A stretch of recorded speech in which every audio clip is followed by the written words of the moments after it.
number? No. Sunday, sorry. I'll start off with a little message. I will not tolerate any interruptions or heckling tonight. I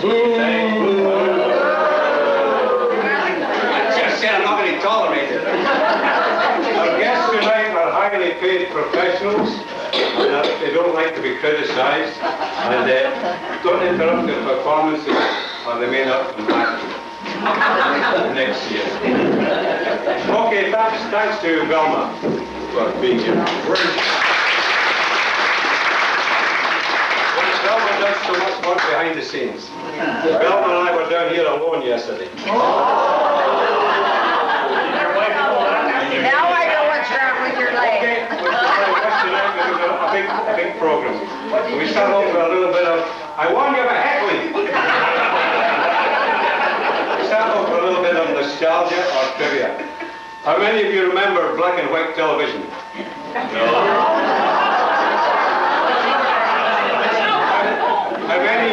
How many of you still have a black and white television? Looking at today's programs, how many of you wish you didn't have a television? When I came to Canada in 1957, blah, blah, blah, blah, I used to watch a program on television at 7 o'clock every night. That goes down the cycling. It go on at 7 o'clock every night on the CBC. It was news, topics, interviews, and weather. And do you remember what that show was at all? I don't know, but it was Dick Amos and Andy. No, Dick. I'm looking for the title, man. It's a man, a woman, and a man. That's right. It starts with a T. Tabloid. You remember that? Oh, yeah. Anyway, I remember the newsreader was John O'Leary. And then there was a young lady on the show. I used to admire her. Roma wasn't in Canada at that time. She came 6 months behind me. So I used to watch this lady. This lady was fired from the CBC for something she said during the Queen's visit of 1959. I think I got the year right. Davidson. Yes. Joyce Davidson. Joyce Davidson was fired for daring to say that, like her, the Canadians were indifferent to the Queen. So she was fired. Now, if she said the same thing today, she'd probably get a medal. Anyway, there was a big uproar and she was reinstated. Then there was a weatherman. Who remembers the weatherman? Percy Saltzman. Very good! I used to watch Percy Saltzman, and I used to say, I'd love to be a weatherman. So tonight, I'm going to give you my version of the weatherman. Percy always used to have a drink before he said, Is this the militant weatherman? You know, with the guns? no, it's not. Now, I made up this rough map of Canada. It's not finished yet. It's not to scale.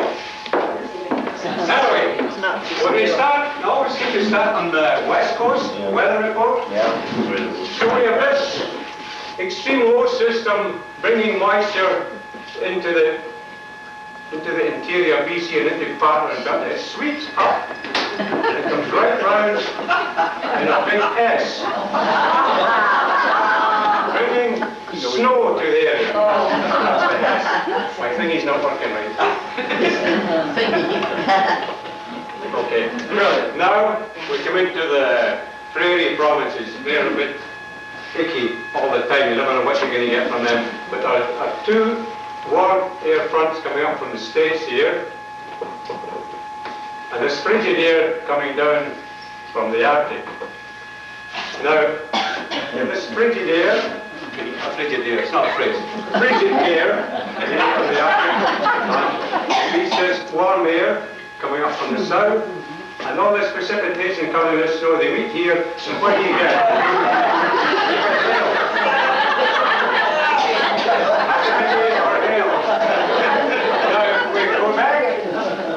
And Ontario, there's not really much weather to talk of today, but the only thing I can offer you is intermittent French and English, becoming quite intense at times.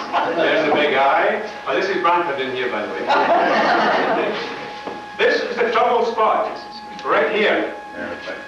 There are strong hurricane winds buffeting the whole eastern seaboard of the States, so a storm of this type will normally weave its way right up and branch, just touch Nova Scotia and then blow itself out in the Atlantic. This one is coming right in, right through Nova Scotia, right in here into part of Quebec.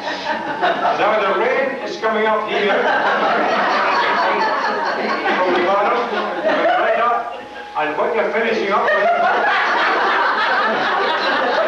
is torrential rain. That's the weather right across Canada.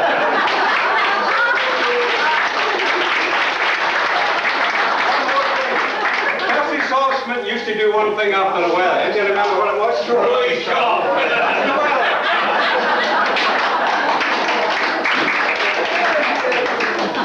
Guess what?